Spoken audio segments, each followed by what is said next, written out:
Hola, buenos días hermanos, que Dios los bendiga. Vamos a continuar nuestros estudios en la carta de Efesios y vamos a continuar estudiando lo que Dios nos manda a los padres. Ya comenzamos la clase pasada viendo que Dios nos dice que no provoquemos a ira, sino que los criemos en la disciplina del Señor. Hoy vamos a ver lo que continúa diciendo. Pero pensemos en principio cuando una persona se pone a construir una casa, un matrimonio se pone a construir una casa y comienza allí un trabajo muy arduo, ¿no? Una tarea que va a llevar mucho tiempo, que va a requerir mucho esfuerzo y que cuando comenzamos una tarea así, un trabajo así, la construcción de una casa, más allá de toda la planificación que hayamos hecho, de todo lo que hayamos ahorrado, de todo lo que hayamos comprado, los materiales y demás, sabemos que en el proceso van a aparecer problemas, ¿no? Estamos construyendo y falta material, hay que ir a comprar más material. Estamos haciendo la plomería, hay un caño que está equivocado, hay que ir a comprar de vuelta. Y hay que tener mucha paciencia, ¿no? Y en general tenemos mucha paciencia porque cuando comenzamos esa tarea, depositamos toda nuestra expectativa en ese momento cuando llegue la inauguración. Y pensando en esto, me acordaba del Salmo 127 que dice, si Jehová no edifica la casa, en vano trabajan los albañiles, dice la versión NBI. Es decir, pensaba, si nosotros para la construcción de una casa ponemos tanto esfuerzo, tenemos tanta paciencia, ponemos tantas expectativas, cuánto más esfuerzo, cuánto, cuánta más paciencia, cuántas más expectativas debemos poner, ¿no? Con cuánta más perseverancia, con cuánta más insistencia debemos edificar la vida de nuestros hijos. Acá Efesios capítulo 6 versículo 4 dice, vosotros padres no provoquéis a ira a vuestros hijos, sino criadlos en disciplina y amonestación del Señor. La Biblia de las Américas, que es una versión muy literal, así como Reina Valera, dice disciplina e instrucción, ¿no? Lo mismo que la gran mayoría de las versiones utilizan la palabra instrucción, que parece muy distinta a amonestación, pero tiene su conexión en la palabra original. La idea, es decir, el mandamiento que nos manda es, decíamos, no provoquen a ira, sino lo que sí tenemos que hacer es criarlos. Y esta palabra, criar, quiere decir llevar a la madurez, es decir, llevar al crecimiento, llevar a un crecimiento integral, ¿no? Decíamos que el niño Jesús, cuando iba creciendo, crecía, pero no solamente lo hacía en estatura, sino que también crecía en sabiduría y en gracia. Y así como nosotros decimos, nuestra vida, nuestro crecimiento, nuestra santificación, nuestra madurez es parecernos a Cristo, debemos imitar a Cristo, nuestros hijos, los niños también deben ser imitadores del niño Jesús, que Jesús crecía no solo en estatura, sino en sabiduría y en gracia. Y eso es lo que nosotros como padres también criarlos, es llevarlos a esa madurez. Debemos acompañar ese crecimiento, ¿no? Debemos estar ahí para brindarle todo eso que, bueno, hoy lo que vamos a estudiar es lo segundo que nos pide, ¿no? Bueno, criarlos en la instrucción del Señor, ¿no? La palabra en griego es noutesia, que es lo que el sentido de esta palabra es colocar en la mente, ¿no? Instruir. Tiene una connotación de llamar la atención. Por eso acá Reina Valera pone amonestación, ¿no? Llamar la atención es amonestar, o amonestar es llamar la atención. Pero en sí el sentido primordial de la palabra es el de colocar en la mente, instruir. Este es el mandamiento que nosotros como padres tenemos. Tenemos una orden por parte de Dios a que instruyamos a nuestros hijos. Entonces, lo que queda claro es que no podemos cederle la instrucción, no podemos ceder la crianza, no podemos ceder la educación, la formación de nuestros hijos, ni a la escuela, no al Estado, ni se lo podemos ceder a los abuelos, que los abuelos van a tener su parte, pero no podemos cederle a ellos la crianza de nuestros hijos, ni siquiera a la iglesia. Es algo que es responsabilidad de los padres, del padre y de la madre, que Dios, como leemos acá, nos manda, es un mandamiento, y el cual debemos procurar y con mucha, como decíamos, ¿no? Con esa perseverancia, con toda esa paciencia y esa insistencia, llevar a cabo. Mientras pensaba en la importancia del cumplimiento de estos mandamientos, también pensaba en las dificultades que tenemos, ¿no? Hoy nos encontramos dentro de un contexto con muchas cosas que atentan contra el cumplimiento de esta instrucción a nuestros hijos. Y pienso, ¿no? Por ejemplo, a diferencia de otros tiempos, hoy estamos en un tiempo en donde tanto la disciplina como la instrucción han sido descuidadas, las hemos descuidado. Hemos sido negligentes en el cumplimiento de estos mandamientos para con nuestros hijos.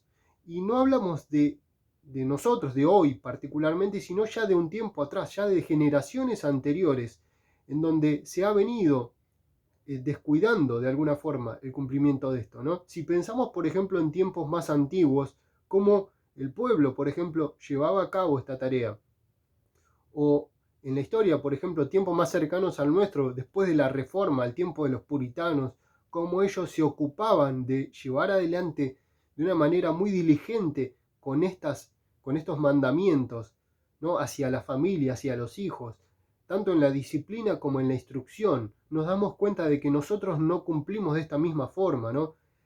Y necesitamos pensar en esto, ¿no? Para decir, si le sumamos a esto, fíjense, hoy el dinamismo de nuestras vidas, la velocidad en la cual nosotros hacemos todas las cosas, cómo todo se ha vuelto fugaz, cómo todo se ha vuelto instantáneo, y todas esas cosas atentan en principio contra nuestra vida devocional, porque todo es rápido, pero también en el cumplimiento efectivo de la instrucción hacia nuestros hijos. Si le sumamos a eso también el gran bombardeo que sufren nuestros hijos con todas las ideologías, con todo lo que el mundo está presionando, toda la información que está cargando sobre ellos, ¿no? Ya incluso en la propia educación.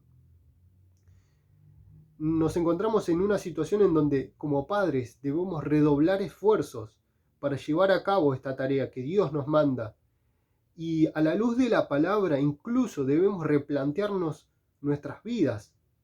Cuando hablamos de la enseñanza, cuando hablamos de un devocional y decimos, hoy todo es rápido, ¿no? Siempre que me preguntan cómo estudiar la palabra, cómo es que tenemos que... en sí, bueno, tenemos métodos de estudio, pero básicamente no hay un gran secreto. Es pasar tiempo con la palabra. No podemos en 15 minutos pretender leer algo y que, listo, ya está. Eso transformó. Necesitamos pasar tiempo. Y lo mismo sucede acá en la instrucción. No podemos hacerlo de una manera veloz, fast, ¿no? En donde todo es rápido, todo es una comida, así que pedís, listo, comiste y seguís. Esto es algo que necesita tiempo, ¿no? Y todo este contexto atenta contra el cumplimiento tanto de la disciplina como de la instrucción. Así que pensemos, la clase pasada hablábamos del pueblo judío, ¿no? Ahí leíamos Hebreos. Y una de las cosas que veíamos en cuanto al cumplimiento de la disciplina era que para el judío era inconcebible la idea de un padre que no discipline a su hijo. Es como un padre que no ame a su hijo, no disciplinarlo. Y cuando pensamos en la instrucción sucede lo mismo para el pueblo judío. Era algo tan primordial, algo que el cumplimiento de la instrucción era algo totalmente que se le dedicaba mucha importancia, ¿no? Y mientras pensaba en esto, me surge esta pregunta: ¿cuál es la importancia de la instrucción para Dios? Fijémonos que desde un principio decíamos, Dios llamó a un hombre, ¿no? Al principio de todo, Dios llama a Abraham, Dios se acerca por gracia a Abraham, le hace una promesa y, bueno, lo primero que le dice es, en ti serán benditas todas las familias de la tierra, ¿no? Es decir, le da este plan de restauración, de restaurar eso que se había roto en el huerto de Edén, ¿no? Por producto del pecado. Y y este plan de redención, ¿no?, para el hombre. Y es algo que, como vemos, no es simplemente, no se limita simplemente a Abraham, a un hombre, ni siquiera a su familia o a su descendencia, sino dice a la tierra. Serán benditas todas las familias de la tierra, es decir, que va a abarcar al mundo entero. Y allí le hace la promesa, ¿no?, que le va a dar una descendencia. Pero fíjense, ya desde el capítulo 12 le promete la descendencia, pero en el capítulo 18, Génesis capítulo 18, abramos en nuestras Biblias, allí nuevamente se presenta a Dios a Abraham. Estaba Abraham en su casa, ¿no? Hacía mucho calor y él estaba afuera en un árbol, y aparecen 3 varones, y él, cuando los ve, sale corriendo a recibirlos, ¿no? En Génesis 18 encontramos esto. Los atiende, les da de comer, los hace pasar a su casa, habla con ellos, ¿no? Y allí Dios dice, se hace una pregunta a sí mismo diciendo, ¿voy a encubrir mis planes a Abraham? ¿No? Entonces le va a contar lo que va a hacer con Sodoma y Gomorra. Pero fíjense lo interesante de lo que dice. Versículo 19 dice, porque yo sé que mandará a sus hijos y a su casa después de sí, que guarden el camino de Jehová haciendo justicia y juicio, para que haga venir Jehová sobre Abraham lo que ha hablado acerca de él. Vamos a leerlo, voy a repetir de la versión NTV, dice así, desde el versículo 16. Después de haber comido, los hombres se levantaron y miraron hacia Sodoma. Cuando salieron, Abraham caminó un tramo con ellos para despedirlos. El versículo 17 dice, ¿ocultaré mis planes a Abraham?, preguntó el Señor.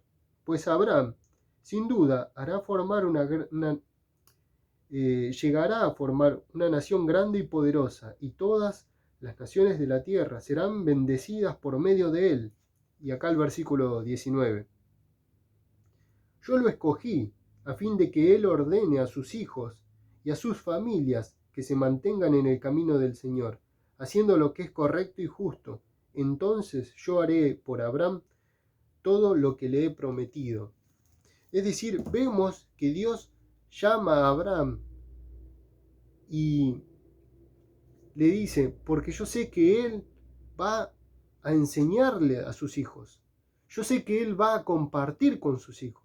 Yo sé que va a hacer que él va a hacer que sus hijos obedezcan y cumplan todos estos mandamientos que yo le doy. Es decir, mientras pensaba en cuál es la importancia para Dios de la instrucción, vemos que desde un principio todo el plan de Dios está incluido la instrucción de padre a hijo, la transmisión de generación a generación, no simplemente en el sentido de que yo haga que mis hijos conozcan a Cristo, porque en realidad eso es una tarea que no es mía, sino es de Dios mismo. El Espíritu Santo es quien debe tocarlos.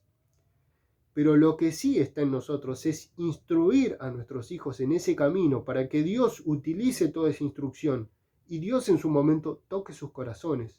Y no simplemente para que ellos conozcan todo lo que Dios nos ofrece, sino para que a su vez ellos sean luz en donde estén, así como nosotros seamos luz en el mundo, para que nosotros compartamos al mundo, para que nuestros hijos y nosotros seamos un equipo, que seamos incluidos dentro de esa misión de Dios, porque la misión es de Dios, ¿no? Pero que todos como familia podamos estar en esa tarea, en ese trabajo de compartir el Evangelio. Ahora entonces vemos que qué importancia tiene para Dios la instrucción. Y algo muy interesante, ¿no?, es que en principio, algo que vemos acá, es algo que Dios pone en el hombre, en el varón. Dios le dice a Abraham, va a hacer que sus hijos cumplan, porque yo sé que Abraham le va a enseñar a sus hijos, les va a transmitir a sus hijos esta palabra que yo les di. Y quiero aclarar esto, ¿no?, porque en principio Dios pone sobre el hombre esta responsabilidad. Y digo en principio porque obviamente después vemos que también la mujer, la madre, ¿no?, realiza esta tarea también, lleva a cabo esto que es la instrucción. Pero en principio quiero aclarar porque muchas veces el hombre se desentiende de esto, ¿no? Como que dice, bueno, esto es algo que la mujer se ocupa, ¿no? La madre se ocupa, ella tiene tiempo, Lo que vemos es que Dios pone al hombre como la cabeza, y leíamos el otro tiempo Efesios, ¿no? Y decíamos, el hombre está puesto como la cabeza del hogar, y muchas veces los hombres tomamos rápidamente esto como diciendo, ah, bueno, Dios me dio la autoridad. Pero muchas veces no sabemos todo lo que implica esto, ¿no? Y acá vemos uno de los ejemplos clarísimos. Dios pone sobre el hombre la responsabilidad de la instrucción de sus hijos. Y esto lo vemos no simplemente en el tiempo de los patriarcas, sino a lo largo de toda la historia del pueblo de Israel. Por ejemplo, si vamos al tiempo de los reyes, encontramos que Salomón escribe el libro de Proverbios, un libro que está hablado como si fuese un padre hablando a un hijo, ¿no? Nosotros lo tomamos de parte de Dios, pero Salomón lo escribe para su hijo. Vemos, por ejemplo, en el Proverbios 4 que dice, oíd, hijos, la enseñanza de un padre, y estad atentos para que conozcáis cordura, porque os doy buena enseñanza. No desamparéis mi ley, porque yo también fui hijo de mi padre, delicado y único delante de mi madre. Y él me enseñaba, dice Salomón, él me enseñaba y me decía. Es decir, está diciendo que David, su padre, le enseñó, el rey David le enseñó a Salomón, y ahora Salomón le está enseñando a su hijo. Y no solamente en el tiempo de los reyes, sino para el pueblo judío es algo que lo vemos constantemente como algo que era indiscutible, que el padre cumpliera con ese rol, es decir, que cumpliera con el rol de cabeza ya desde un principio, y era algo inconcebible la idea de que no sea así, la instrucción. Esto no quiere decir que la mujer, que la madre no puede enseñar de ninguna manera. Ambos tenemos el mandamiento por Dios, como vemos en Efesios, ¿no? Se aplica a los dos, el mandamiento de instruir a nuestros hijos. Lo que quiero que quede claro es que cuando nosotros pensamos en esto de qué forma cumplimos con este liderazgo, ¿no? Esta función de cabeza, bueno, acá tenemos uno de los ejemplos principales, ¿no? Esta responsabilidad que recae sobre el hombre. Y el hombre de ninguna forma puede decir, bueno, yo no sé esto, yo no, no soy bueno para esto. No, no. Dios nos manda y nos da esta responsabilidad por la cual Dios nos va a pedir cuenta. Para que quede claro, ¿no? Quería leer versículos, por ejemplo, de Proverbios 20, Salomón mismo dice, guarda, hijo mío, el mandamiento de tu padre y no dejes la enseñanza de tu madre. Es decir, deja clarísimo que la madre también a la par está allí enseñando a su hijo, instruyendo, ¿no? Es decir, ambos, uno y otro, constantemente, ¿no? Tenemos ejemplos sobrados, por ejemplo, Timoteo, ¿no? El gran predicador, el gran pastor, que Pablo mismo le dice, persiste en estas palabras que fuiste instruido de pequeño, por tu madre y por tu abuela, ¿no? Dos mujeres que te instruyeron en la palabra de Dios. Insistí en eso, no te desvíes de esa palabra. Bueno, y en la historia, ¿no? Pensaba en el gran misionero John Wesley, ¿no? Si pensamos en todo lo que hizo este hombre, cómo, digamos, es alguien muy destacado, ¿no? En el mundo y dentro de nuestra historia cristiana. Pero nunca se habla de Susana Wesley, la madre de John, y cómo ella desde pequeño le enseñaba durante 6 horas por día, le enseñó a leer, le enseñó a escribir, le enseñaba idiomas, pero le enseñaba teología. Entonces nosotros pensamos en, decimos, entre comillas, ¿no? Un gran hombre, ¿no? Porque por supuesto que es alguien admirable y es un ejemplo. Pero no hablamos de dónde sale todo eso, ¿no? Entonces siempre vemos al padre, a la madre, a ambos allí en la instrucción. Pero esta es la responsabilidad. Entonces pensaba, ¿cuál es para Dios la importancia de la instrucción? Y vemos que, como decíamos, desde un principio Dios le da al pueblo esto de darle su palabra, pero que la instruyan a sus hijos. Vamos a abrir en Deuteronomio, capítulo 6. Tenemos nosotros que Dios se acerca no solamente a Abraham, sino luego pasa el tiempo, el pueblo se convierte, esta descendencia de Abraham se convierte en un pueblo que luego es esclavo en Egipto, y cuando Dios se acerca nuevamente ahora a Moisés y le habla a Moisés, y no solamente a Moisés, sino cuando saca a todo el pueblo de Egipto, también le habla a todo el pueblo. Dios sigue derramando su gracia, su misericordia, y ahora le da al pueblo la oportunidad de que lo escuche al pie del monte Sinaí, ¿no? Y el pueblo escuchó la voz de Dios. Y Dios le da los mandamientos, ¿no? Le da la ley a Moisés. Y cuando lo tenemos allí en Éxodo 20, eso, ¿no? Pero cuando pasa el tiempo, Moisés ya está a punto de morir y el pueblo está a punto de entrar a la tierra.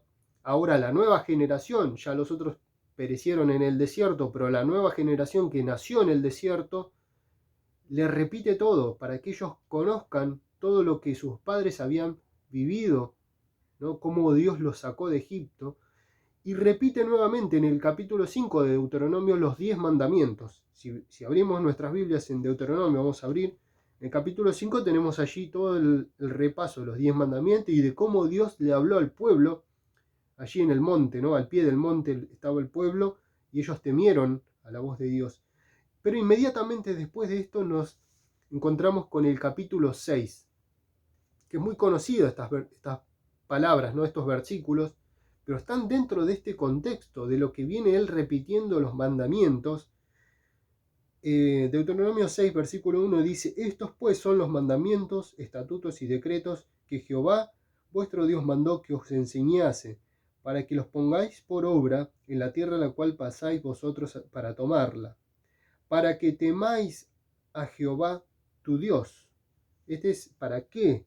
Para que temáis a Jehová tu Dios, guardando todos sus estatutos y sus mandamientos que yo te mando, tú, tu hijo y el hijo de tu hijo, todos los días de tu vida, para que tus días sean prolongados. Oye pues, Israel, y cuida de ponerlos por obra, para que te vaya bien en la tierra que fluye leche y miel, y os multipliquéis como te ha dicho Jehová, el Dios de tus padres. Y los versículos que continúan, ¿no? Hasta el versículo 9 son muy conocidos. Es un famoso credo, conocido credo de los judíos, conocido como el Shema. Dice: oye Israel, Jehová vuestro Dios, Jehová uno es, y amarás a Jehová tu Dios de todo tu corazón y de toda tu alma y con todas tus fuerzas. Versículo que Jesús mismo citó como el gran mandamiento, este versículo 5, ¿no? Amarás al Señor tu Dios. Allí cuando en la semana de la pasión lo quieren arrestar, ¿no? Y los escribas van a preguntarle cuál es el principal mandamiento. Y Jehová cita este versículo: amarás a Jehová tu Dios de todo tu corazón y de toda tu alma y con todas tus fuerzas.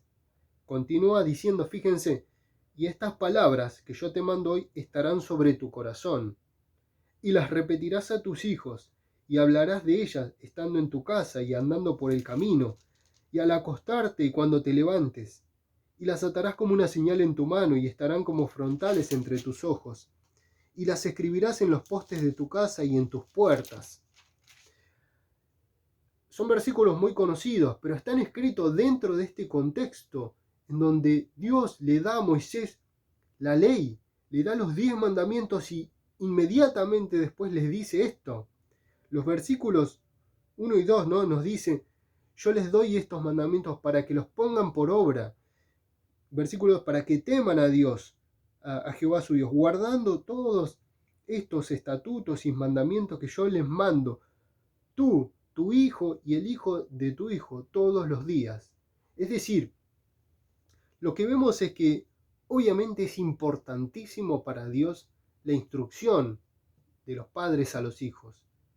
Que de todo lo que está hablando en este pasaje, que es todo aquello que podamos hacer en relación a Dios, todo aquello que Dios espera que hagamos incluso nosotros hacia Dios, esta obediencia, este cumplir sus mandamientos, es decir, hablamos de la adoración, lo que Dios espera de nosotros y lo que nosotros podemos darle a Dios. Nuestra adoración está pensada por Dios para que se haga dentro del marco de la familia.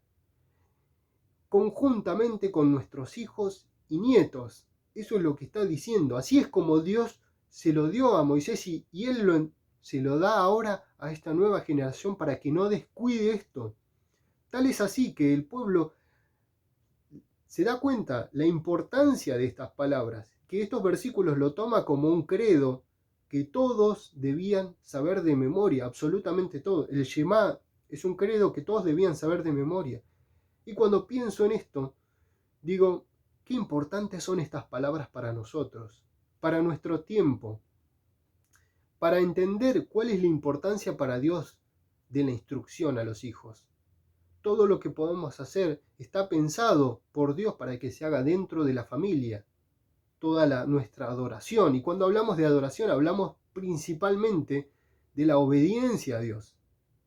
Es decir, de que podamos cumplir con esto que va a hacer que estemos en comunión con Dios dentro del marco de la familia y haciéndolo conjuntamente con nuestros hijos.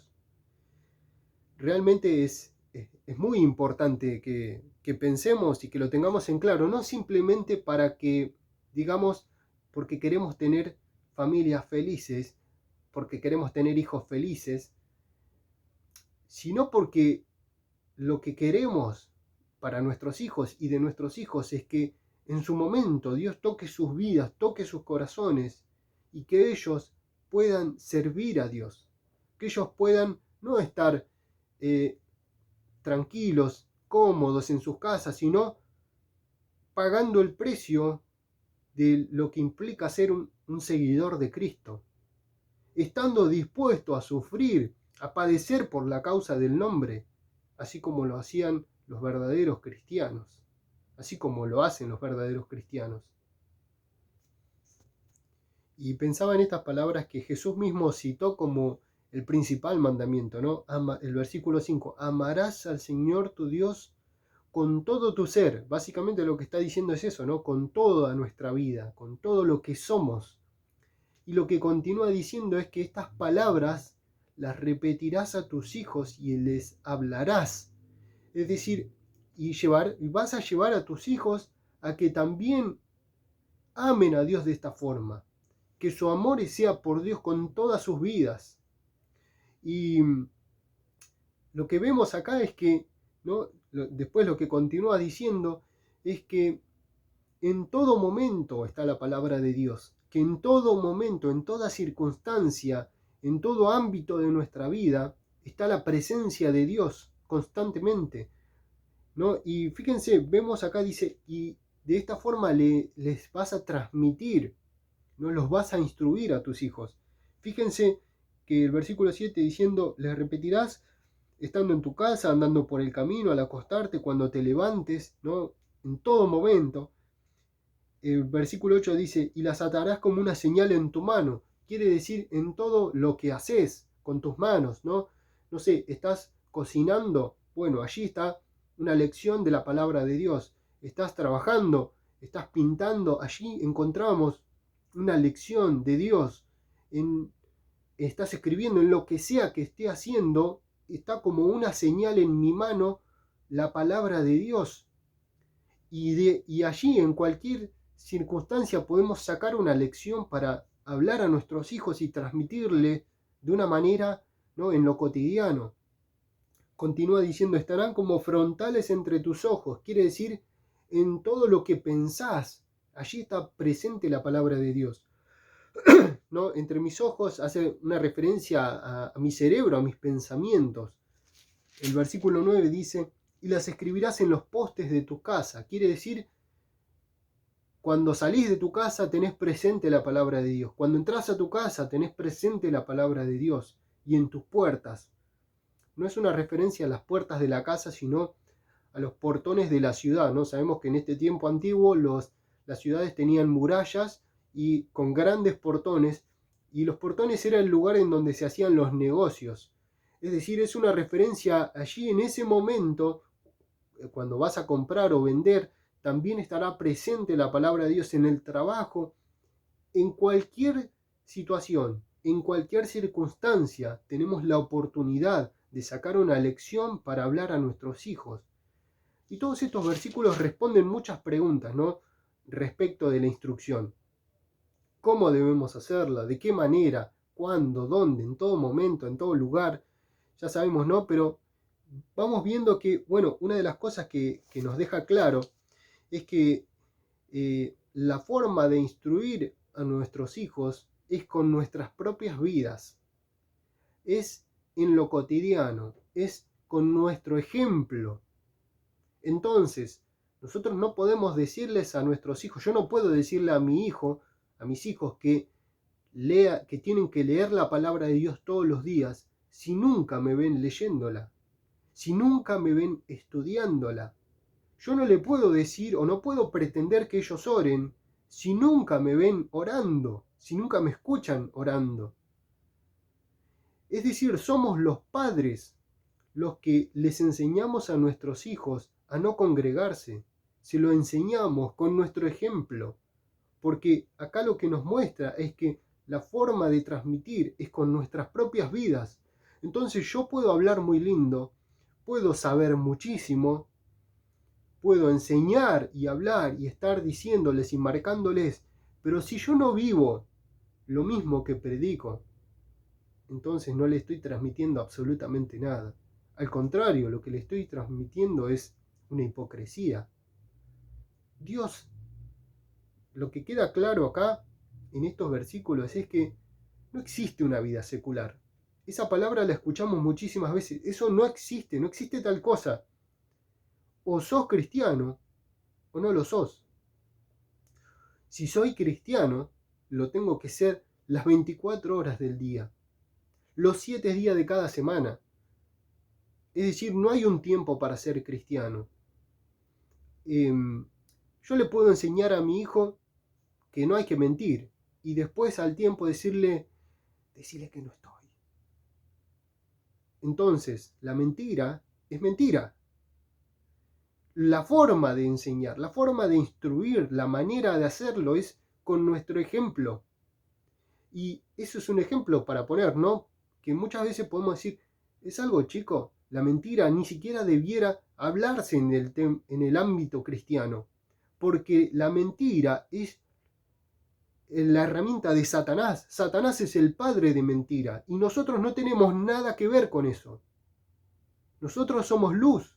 Entonces, cuando hablamos de la instrucción, hablamos de, bueno, la forma es con nuestro ejemplo. Hace un tiempo escuchaba un testimonio en la radio de un hombre, ¿no? Un hombre grande ya que hablaba de su padre y no era cristiano, pero muy interesante su testimonio porque contaba que el padre tenía dos hijos, ¿no? Era este hombre y su hermano. Y cuando eran chicos, su padre les gustaba ir al cine con ellos, ¿no? No sé en qué tiempo sería esto. Porque decía, el más grande tenía 10 años, el otro tenía 7 y la entrada se cobraba a partir de los 8 años. Pero tampoco había que presentar el DNI, nada, era una cosa más o menos, ¿no? Entonces dice que cuando el más chico cumplió los 8, al otro día el padre, para regalarle lo que a ellos les gustaba, fueron al cine a ver una película. Entonces va el padre con sus dos hijos de la mano a sacar la entrada y compra. Siempre sacaban para el padre y para el mayor, porque el chico tenía 7. Entonces ahora cuando compra dice, deme 3 entradas, dice el padre. Compra las entradas y cuando se van, el hijo mayor le dice, papá, dice, compraste 3 entradas. Y sí, hijo, si ahora ya tu hermano ya paga entrada, tiene 8 años, son 3 entradas. Sí, papá, pero el de la boletería no sabía que ayer cumplió. ¿Qué sabe si cumple hoy, mañana o dentro de un mes? Sí, hijo, es verdad, el señor de la boletería no sabía que ayer fue el cumpleaños, pero ustedes sí sabían. Es decir, el padre estaba no pensando en lo que el mundo piensa, ¿no? Respecto de la honestidad, sino que sus hijos aprendan que hay que ser honesto. No importa si el resto de las personas lo pueden saber o no. Lo importante es que ellos sabían que ya el hijo menor tenía 8 y que lo correcto es pagar la entrada. Entonces, me encantó ese testimonio porque nos habla de cómo lo que transmitimos es nuestro ejemplo, no lo que decimos. Es decir, obviamente, podemos decir y necesitamos decir y enseñar, pero lo que va a sentar esas palabras es nuestra vida, es nuestro ejemplo. Y esa es la forma, ¿no? Acá lo vemos en Deuteronomio, dice, en cada cosa que hagas estará la palabra presente y las repetirás y sacarás una lección de eso. Ahora, qué importante para Dios es la instrucción de nuestros hijos. Y qué importante la verdadera instrucción. La única forma que tenemos de instruir es genuinamente, es con vidas no hipócritas, es con el buen ejemplo, es la única forma que tenemos, ¿no? Decimos entonces que el mandamiento en Efesios es instruir, y acá en Deuteronomio vemos un montón de respuestas, encontramos de cómo es que se hace, ¿no?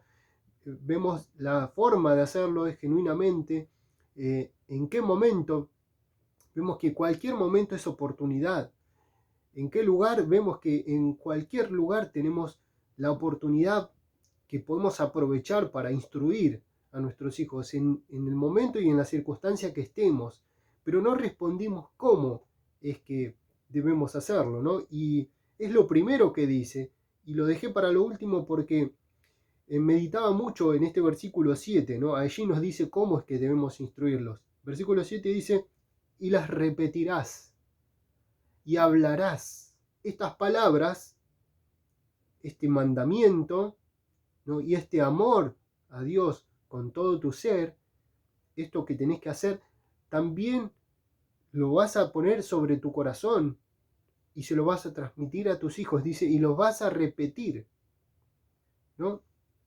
Es decir, que vemos que la instrucción es algo que no se da ocasionalmente a nuestros hijos, ¿no? Como diciendo, bueno, podemos tener una postura de, bueno, entonces cuando se den las cosas allí voy a aprovechar la oportunidad, ¿no? Cuando se dé algo, que pase algo, o espero a que pase algo, bueno, allí algo como algo improvisado, ¿no? No, lo que vemos acá es repetirás y hablarás, nos muestra, nos da la idea de algo que es sostenido, que algo que es persistente, ¿no? Algo que es organizado. Una cosa es aprovechar una oportunidad o tener espontaneidad para, no sé, íbamos con los chicos por la calle, vimos que pasó una situación, algo, y a partir de allí podemos sacar una lección en ese momento y hablar de la palabra de Dios. Una cosa es la espontaneidad y eso que está bueno, que es lo que también acá nos dice, y otra cosa es hacer todo mediocremente, ¿no? Otra cosa es ser un improvisado que nunca programa nada, que nunca piensa ni organiza nada. Cuando nosotros vemos acá las repetidas, es un trabajo continuo, es un trabajo persistente, es un trabajo sostenido, es un trabajo que requiere de mucha paciencia, que requiere de organización. Cuando pensábamos al principio en la construcción de una casa, decíamos, muchas veces surgen cosas y hay que tener paciencia, ¿no? Porque faltó arena, hay que comprar más. ¿Cuánto más para nuestros hijos, ¿no? O podemos pensar en un agricultor, que el sembrador sabe que tiene que trabajar al sol, que tiene que trabajar en el calor, que tiene que esforzarse, ¿no? Trabajar la tierra para sembrar, pero sabe que falta muchísimo para la cosecha, sabe que tiene que hacer ahora un montón de trabajo, pero tiene la expectativa de la cosecha. ¿Cuánto más nosotros, pensando en cultivar la vida de nuestros hijos? Debemos, obviamente, disfrutar cada día de nuestros hijos, pero también a la vez con la expectativa de que un día van a servir al Señor, de que van a servirlo con todos sus corazones. Entonces, es un trabajo que no es así nomás, no es algo que, bueno, cuando se dé. No, no, acá vemos que es algo muy arduo, que es algo que requiere mucha persistencia, es estar, es insistir, es día a día, es constancia. Dice, y estas palabras las repetirás. Pienso en un padre enseñándole a un hijo, ¿no? Y el niño que no entiende y dice, no entiendo, y tener que repetir, ¿no? Con esa paciencia, con ese amor de decir, bueno, buscamos muchas veces las palabras adecuadas para los niños, ¿no? Porque decimos, obviamente que va a haber momentos en donde no entienden. Si nosotros hay un montón de momentos que no entendemos y decimos, Señor, ¿qué quieres decir esto? Padre, ¿qué? Explícame, revelá, mostrame, abrí mi corazón, abrí mi entendimiento, ¿no? Y de esa misma forma, con ese amor, ¿no? Entendiendo también las edades de los niños, las palabras que vamos a utilizar, ¿no? Y repitiendo con esa paciencia, ¿no? Y fíjense, ¿no? Dice, las repetirás a tus hijos. Es como que de alguna manera también está diciendo, porque se olvidan, ¿no? Es como que repetila constantemente para que no se olviden. Pienso en Proverbios, cuando allí el padre está diciéndole, hijo, escucha, hijo, presta atención, hijo, no te olvides. Constantemente, a ver, Proverbios está diciendo, vamos a abrir en Proverbios, el capítulo, bueno, el 4, el 3, dice, hijo mío, no te olvides de mi ley. Capítulo 4 dice, retenga tu corazón. Es decir, estas palabras que no se te vayan, que no te entren por un oído y te salgan por el otro. Presta atención y no te olvides. Y permanentemente también el Padre va repitiéndole, acá lo vemos en Proverbios, ¿no? Diciendo, y fíjate tu corazón, y fíjate esto, y tené cuidado de lo otro. Y es como que constantemente está haciendo este recordatorio de la palabra de Dios, y de que porque va a pasar esto, y de que el Señor dice esto, y constantemente repitiendo, ¿no? Las repetirás. Somos olvidadizos. Nos olvidamos muy rápidamente de las cosas. Dios mismo sabe esto, y Dios mismo, bueno, en nuestro país tenemos un día que es el Día de la Memoria, ¿no? Porque las nuevas generaciones no saben y necesitan mantenerse, prohibido olvidar, dicen, ¿no? Dios mismo hace esto con el pueblo. La cantidad de fiestas que le da al pueblo son recordatorios para que no se olviden lo que vivieron sus antepasados y tengan siempre presente, porque nos olvidamos. Es decir, cuando hablar de la enseñanza a nuestros hijos, de la instrucción, no es algo que yo lo enseñé una vez y listo, ya está, ya lo aprendió. No, es algo que requiere de estar, de constantemente recordar, decir y repetir. Y decir, hijo, mirá, fíjate esto. Hijo, fíjate esto. Pasó el día, pasó una semana y otra vez vimos algo. Hijo, recordá esto, no te olvides de esto. Es repetirle la palabra. No es algo que se hizo una vez y listo, entonces. Es decir, hablamos de la instrucción como algo que requiere de ese trabajo, esa tarea constante de amor hacia nuestros hijos, justamente, ¿no? Fíjense que Dios le da al pueblo la fiesta, vamos a leer una, ¿no? En principio, ellos salen de Egipto y se instituye la Pascua, ¿no?